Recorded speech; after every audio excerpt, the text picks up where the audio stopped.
क्या खा रही हो? देखने में तो बड़ा ही स्वादिष्ट लग रहा है।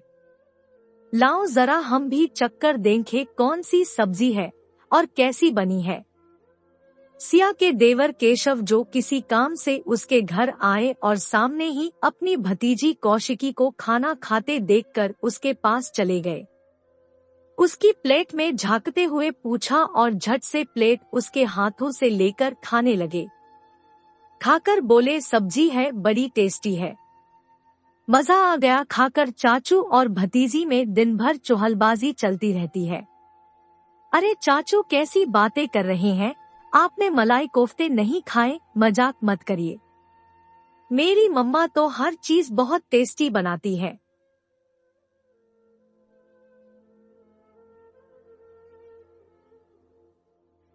सच में नहीं खाए?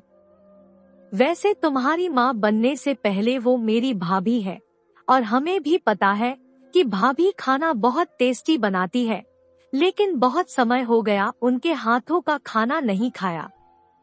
तुम्हें नहीं मालूम, जब भाभी आई थी हम कई सब्जियां नहीं खाते थे, लेकिन भाभी इतना टेस्टी बनाती थी कि हम वो भी खा लेते हैं और आज वो हमारी फेवरेट सब्जियां हैं।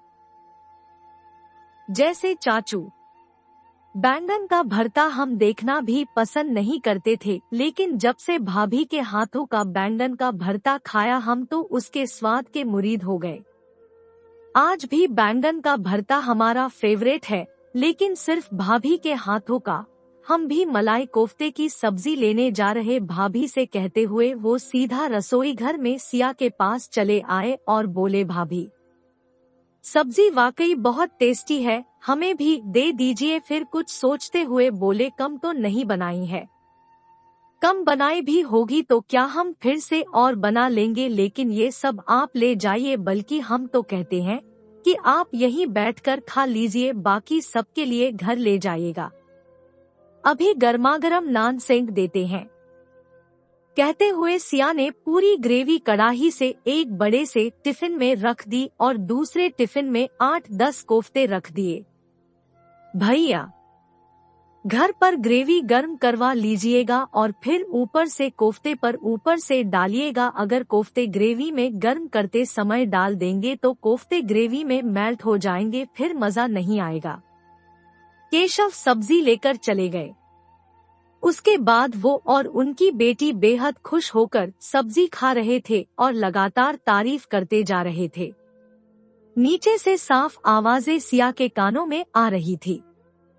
उसे अच्छा भी लग रहा था और डर भी लग रहा था कि कहीं इन लोगों की बातों से देवरानी रागिनी नाराज ना है जाए, क्योंकि देवर जी अपनी भाभी की तारीफ करे ये उसे बिल्कुल पसंद नहीं था।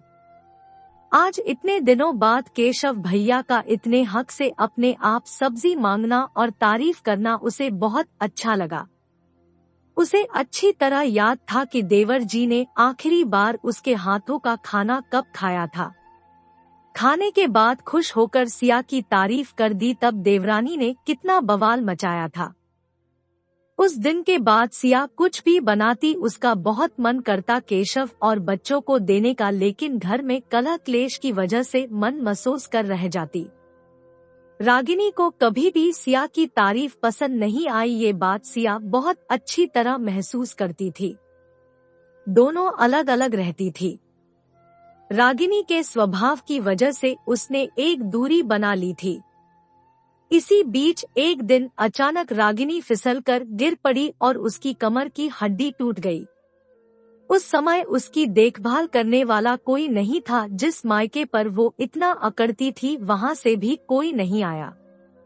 तब सिया ही उसकी सारी देखभाल करती, सारा काम संभालती, उसके बच्चे संभालती। इस समय उस पर दोहरा काम पड़ जाता। उसकी परेशानी देखकर एक दिन केशव ने कहा, भाभी जब तक रागिनी की तबीयत ठीक नहीं हो जाती आप खाना एक ही जगह बना लिया करिए। सब लोग एक ही जगह खा लिया करेंगे, इससे आपको 2 जगह खाना नहीं बनाना पड़ेगा और आप भागदौड़ से बच जाएंगी। पहले तो सिया ने मना किया क्योंकि वो रागिनी का स्वभाव बहुत अच्छी तरह समझती थी, लेकिन उस समय केशव की बात मानना उसकी मजबूरी थी, क्योंकि वो सच में 2 जगह सारा काम करने में थक जाती थी। रागिनी को ये अच्छा नहीं लग रहा था कि कोई उसकी देखभाल इतने अच्छे से कर रहा है। इतने दिनों बाद सब सिया के हाथों का खाना खाकर खुश थे। वो जो भी बनाती सब तारीफ करके खाते। बीमार होने के बाद भी उसे सिया का उसके यहाँ काम करना पसंद नहीं आता। सिया ये सब समझ रही थी। एक दिन उसने अपने बच्चों के कहने पर मलाई कोफ्ते बनाए। उस दिन केशव और बच्चों ने मलाई कोफ्ते खाकर सिया की बहुत तारीफ की। सिया ने रागिनी को भी खाना दिया। उसने खाकर तुरंत थूक दिया और बोली, ये भी कोई सब्जी बनी है जो तुम लोग तारीफ में कसीदे पढ़ रहे हो और उन्हें सर पर बैठा रहे हो। मैं कुछ भी बना दूं तो किसी को पसंद नहीं आती। प्लेट हटाकर रख दी और जोर जोर से रोने लगी। सिया को बहुत खराब लगा कि करने के बावजूद उसका तिरस्कार हो रहा है। केशव ने उसी समय रागिनी को कड़े शब्दों में कहा, जब तुम्हारे ऊपर मुसीबत पड़ी तो कोई तुम्हारे दोस्त यार और मायके वाले नहीं आए। एक भाभी ही थी जिन्होंने सब संभाला, लेकिन तुम बहुत ही घटिया औरत निकली जो उनका इस तरह तिरस्कार कर रही हो। आज से तुम जैसे भी करना चाहो करो, लेकिन अब भाभी कुछ नहीं करने आएंगी। भाभी, आपने बहुत किया, लेकिन रागिनी कभी आपकी अच्छाई नहीं समझ पाएगी और हमेशा ऐसे ही आपका तिरस्कार करेगी।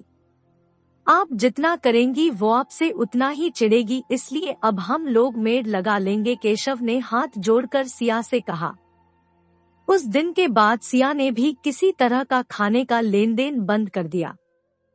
आज केशव अपने मन से उससे सब्जी लेने आए तो उसे बहुत खुशी हुई।